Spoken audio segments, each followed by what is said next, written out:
आचार्य जी, अगर माफियाओं गुंडों के ऊपर बाबा का बुलडोजर चल रहा है तो इससे दिक्कत क्या है? आचार्य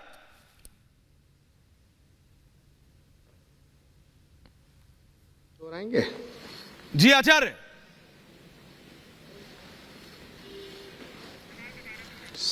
आचार्य सवाल साफ है। दोहराएंगे? मैं सुन। आचार्य सवाल साफ है। गुंडों माफियाओं पर बुलडोजर चल रहा है।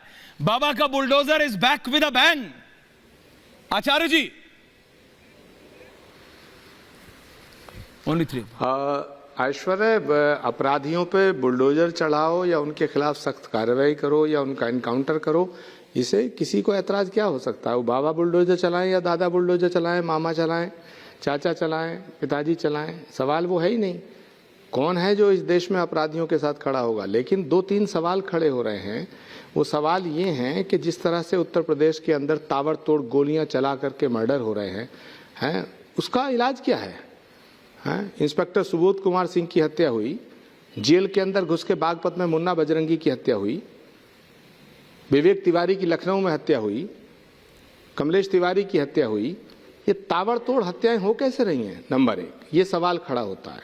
दूसरी बात है कि जिस तरह से इलाहाबाद के अंदर उमेश पाल की हत्या हुई है जी, वो तो अपराध का नंगा नाच है। अपराधी इतने बेखौफ हो कैसे गए? योगी आदित्यनाथ जी को चीफ मिनिस्टर बने हुए कोई ऐसा तो है नहीं कि 2 दिन बीते हैं, 4 दिन बीते हैं, 5 दिन बीते हैं। पिछले 5 साल और 1 साल, 6 साल से उन्हीं की सरकार है। तो ये अपराधी अब तक बेखौफ क्यों हैं? जिस तरह से एक आदमी को पुलिस सिक्योरिटी है, उसके गनर की भी आज मौत हो गई है, बड़ा अफसोस इस बात को लेके है।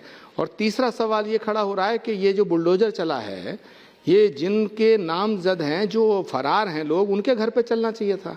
पहले चला है कि बताया जा रहा है कि साहब इस घर में उनकी पत्नी रहती थी, उनका ये रहता था, वो रहता था, जो भी है व्हाटएवर। मैं बिल्कुल अपराधियों के पक्ष में नहीं खड़ा हूं। अपराधियों के खिलाफ जितनी सख्त से सख्त कार्रवाई होनी चाहिए, लेकिन सवाल कई खड़े होंगे। आखिर अपराधियों को संरक्षण दे कौन रहा है? अपराधी किसके संरक्षण में है? आखिर अतीक अहमद का नाम लिया जा रहा है। अतीक अहमद जो है वो कहाँ है? कौन सी जेल में? गुजरात की जेल में है। गुजरात में सत्ता किसकी है? जब मुख्तार अंसारी पंजाब की जेल में थे तो कहा जाता था कि पंजाब में वो सुरक्षित हैं। कांग्रेस पार्टी की सरकार थी, कांग्रेस पार्टी मुख्तार अंसारी को संरक्षण प्रदान कर रही है।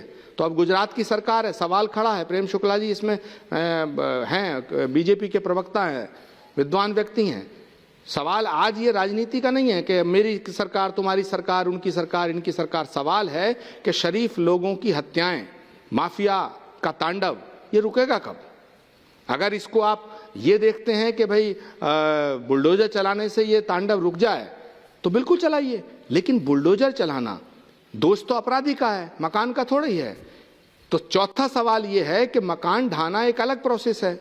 किसी के मकान पे बुलडोजर चलाना, क्या उसने वायलेशन किया, ये एक अलग बात है। लेकिन अगर मर्डर हुआ और मर्डर में कोई अपराधी है, अपराधी का कोई रिश्तेदार है, उस पर आप बुलडोजर चलाएंगे, तो ये सवाल तो खड़े हो रहे हैं।